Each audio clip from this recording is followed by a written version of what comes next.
মুনাফিক বড় ডেঞ্জারাস। কথা বলে না, মুনাফিক বড়, কারণ তাদেরকে খুঁজে পাওয়া যায় না, টস মারলেও আপনি দেখবেন না। এরা মুসলমানের ভিতরে বিচরণ করে, এরা নাম কেউ আসতে মুসলমান সাজে। বলেন, এরা নাম কেউ আসতে কি সাজে? মুসলমান সাজে। আমরা তো মনে করি যে শুধু মিথ্যা কথা বলে মুনাফিক, ঠিক না? আমরা মনে করি যে শুধু ওয়াদা খেলাফি করলে মুনাফিক। এগুলো মুনাফিকের লক্ষণ। বলে না, এগুলো যেগুলো বললাম এগুলো মুনাফিকের লক্ষণ। কিন্তু ডাইরেক্ট ডেঞ্জারাস মুনাফিক হচ্ছে, সরাসরি মুনাফিক হচ্ছে তারাই যারা নবী করিম সাল্লাল্লাহু আলাইহি ওয়াসাল্লামের নাম সহ্য করতে পারে না, নবী করিম সাল্লাল্লাহু আলাইহি ওয়াসাল্লামের আলোচনা সহ্য করতে পারে না, নবী করিম সাল্লাল্লাহু আলাইহি ওয়াসাল্লামের প্রশংসা সহ্য করতে পারে না। তারা কি বলে না? তারা কি? এটা আবার আমি বলছি না, এটা ডাইরেক্ট কোরআনে আছে। কথা বলেন, এটা ডাইরেক্ট কোথায় আছে? কোরআনে আছে।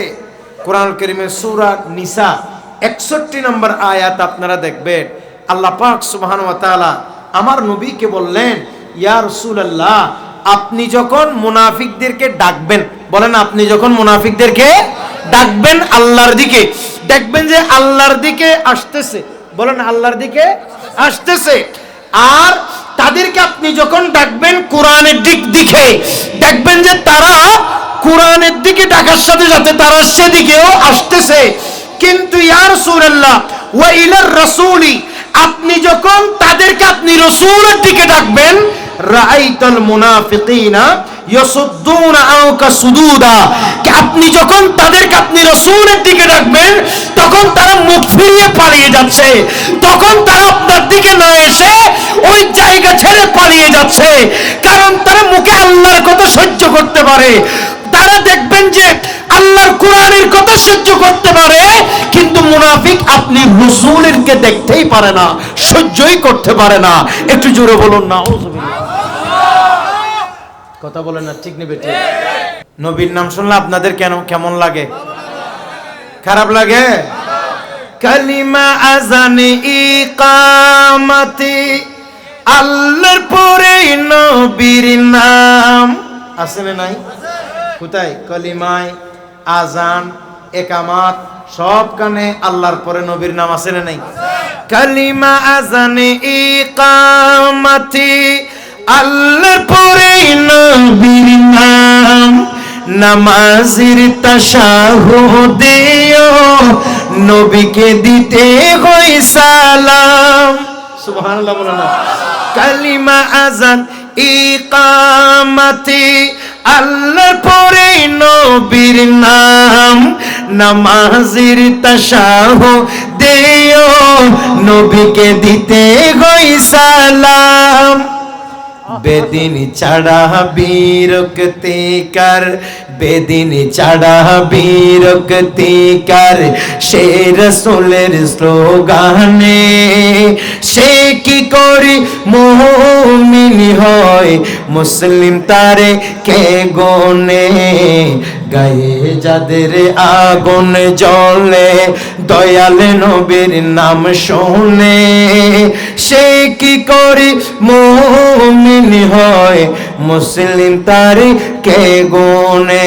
তাহলে মুনাফিকের সবচেয়ে বড় পরিচয় হচ্ছে রাসূল করিম সাল্লাল্লাহু আলাইহি ওয়াসাল্লামের প্রশংসা মুনাফিক সহ্য করতে বলেন না, নবীর প্রশংসা মুনাফিক সহ্য করতে। এজন্য দেখবেন যে শুধু আল্লাহর প্রশংসা করবে, দেখবেন যে শুধু তাফসীরুল কোরআন প্রশংসা করবে, তাফসীর মাহফিলের প্রশংসা করবে, কিন্তু আমার নবীর নাম একবারও বলবে না। ঈদ মিলাদুন নবী বললে বিরক্ত লাগবে, নারে রিসালাত বললে বিরক্ত লাগবে, তার কাছে সব ভালো লাগে, নবীর কথা বললে তার কাছে তিতা লাগে। রাসূল করিম সাল্লাল্লাহু আলাইহি ওয়াসাল্লামের সাহাবায়ে কেরামের এক ঝাঁক, সাইয়েদনা সিদ্দিক আকবর, ফারুক আজম, উসমান গনি, আলী রাদিয়াল্লাহু আনহুম, ওনারা কয়েকজনের মিলে একটা টিম করে তৎকালীন আরবের মদিনায় তয়বার একজন কুখ্যাত মুনাফিকের কাছে গেছে। কথা বলো না, কুখ্যাত কার কাছে গেছে? মুনাফিক। ওই মুনাফিকের নাম ছিল আব্দুল্লাহ ইবনে উবাই ইবনে সালুল। বলেন না, আব্দুল্লাহ ইবনে উবাই ইবনে সলুল তার কাছে যখন গেছে, তার কাছে গিয়ে তাকে ঈমানের দাওয়াত দিচ্ছে। বলো না, তার কাছে গিয়ে কিসের দাওয়াত দিচ্ছে? এখন এরা ঈমানের দাওয়াত দিবার আগে মুনাফিক নিজের থেকে বলতেছে আমানতু বিল্লাহি ওয়াল ইয়াউমিল আখির। এই রাসূল কারীম সাল্লাল্লাহু সাহাবীগণ, তোমরা আমার কাছে ঈমানের দাওয়াত নিয়ে আসছো, অথচ আমি আল্লাহর উপর ঈমান আনছি, পরকালের উপরে ঈমান আনছি। খেয়াল করেন সাহাবায়ে কেরাম যেই মুহূর্তে মুনাফিকের কাছ থেকে বৈঠক থেকে উঠে নবী করিম সাল্লাল্লাহু আলাইহি ওয়াসাল্লামের দরবারে গেছে, এদিকে আল্লাহ তাআলা আল্লাহর ফেরেশতা জিবরিল আলাইহিস সালামকে পাঠিয়ে দিয়েছে। জোরে বলবেন না সুবহানাল্লাহ। কাকে পাঠিয়ে দিয়েছে? জিবরিলকে। আমার আল্লাহ কোরআনুল কারীমে বলেছে ওয়া মিনান নাসি মান ইয়াকুলু আমান্না বিল্লাহি ওয়া বিল ইয়াউমিল আখির ওয়া মা হুম বিমুমিনিন।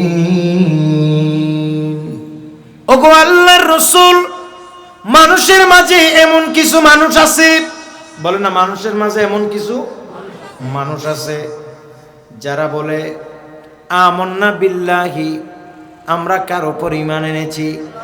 আল্লাহর উপরে। ওয়া বিল ইয়াউমিল আখির, আমরা আখিরাতের উপরে কি এনেছি? ঈমান এনেছি। কিন্তু রাসূল, তারা আপনি নবীর কথা বলে না, আপনি নবীকে বাদ দিয়া দিছে।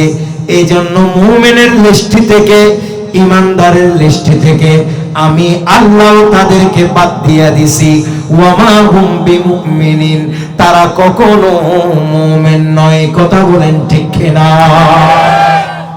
প্রিয় ভাইয়েরা আমার, ঈমান আনতে হলে আল্লাহ পাক সুবহানাহু ওয়া তাআলার উপরে আনতে হবে।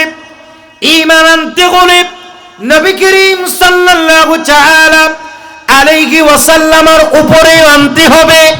আল্লাহ এবং রাসূল অর্থাৎ তাওহীদ এবং রিসালাতের উপরে যে ব্যক্তি পরিপূর্ণ বিশ্বাস স্থাপন করেছে, ইসলাম তাদেরকে মুমিন বলেছে। উচ্চ আওয়াজ বলুন সুবহানাল্লাহ।